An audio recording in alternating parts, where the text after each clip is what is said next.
The next questioner is Mr. Roy Butler. I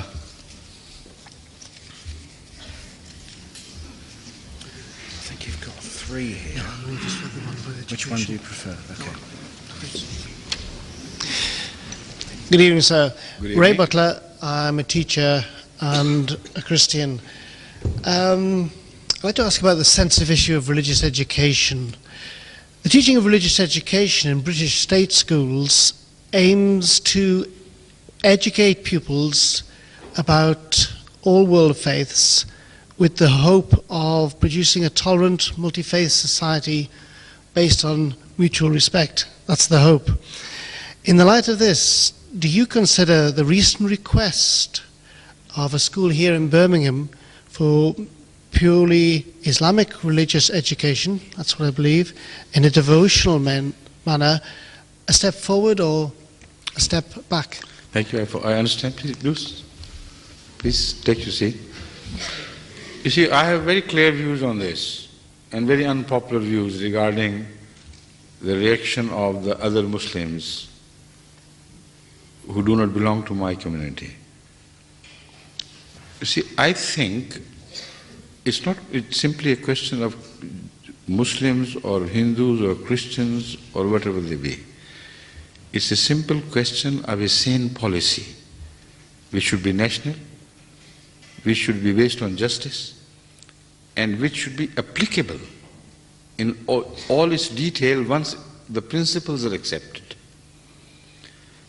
Now, if any government accepts the responsibility of teaching religions in the secular education, then they will open a Pandora's box which they will never be able to shut again. More snakes will raise their heads from that box. More problems will keep on cropping up and propping up. It's impossible to handle an issue which in principle is not advisable, it is not valid in itself. So I reject this demand. And the community, Ahmadiyya community, never makes such a demand anywhere in the world. Why? Because the religion has its own domain. And that domain is nondescript. It cannot be defined according to the number of the adherents, because in most cases the religions are followed very little by its so-called adherents. So the practical working membership is very small as compared to the known, total number of the adherents of a religion.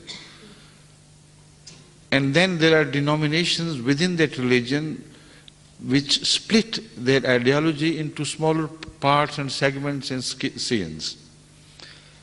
So much so that if one is the true representation of that religion, the other is not. They can't be held together simultaneously to be the genuine representations. If Catholicism is Christianity, then Protestantism is not. I mean, there's so many examples. Christian church was divided into 700 some churches during the history. And many of them have become obsolete and ultimately, they died out. But still there is a large number of churches. What will be taught by a government, even if a government takes up the responsibility of teaching Christianity? And if there are other students like Hindus, Sikhs, Muslims, Jains, Buddhists, and whatnots, and atheists, why shouldn't they be taught their philosophies? So the question of teaching doctrine, religious doctrines, does not lie within the domain of politics at all, does not lie within the domain of democracy. It should be rejected on principle. It is for the religious denominations themselves, their organizations. After all, they earn a lot of money from their followers. Some money has been turned into real estates like the huge church properties, etc.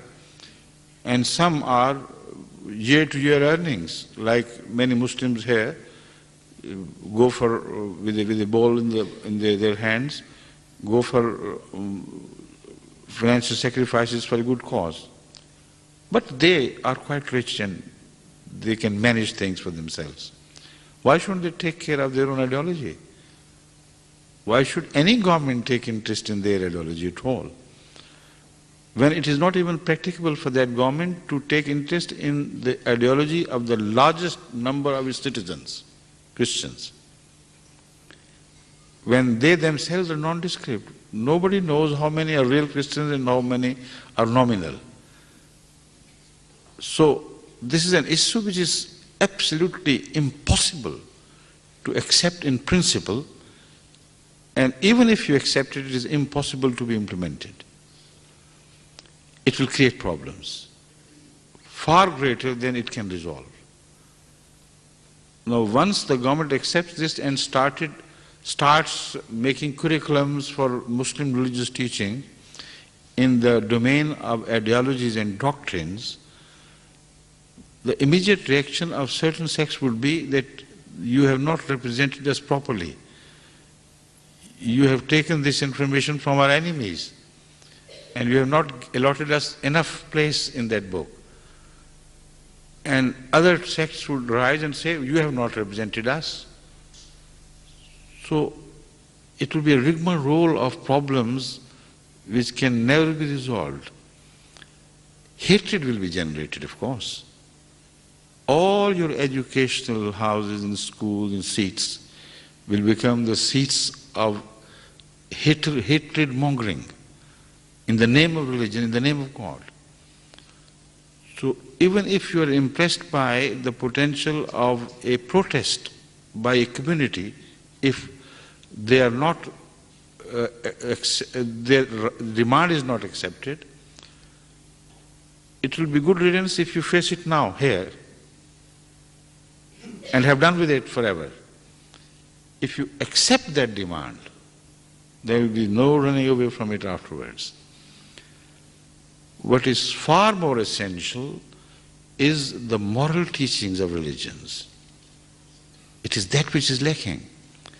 It is that which brings peace. It is that which is universal in its character.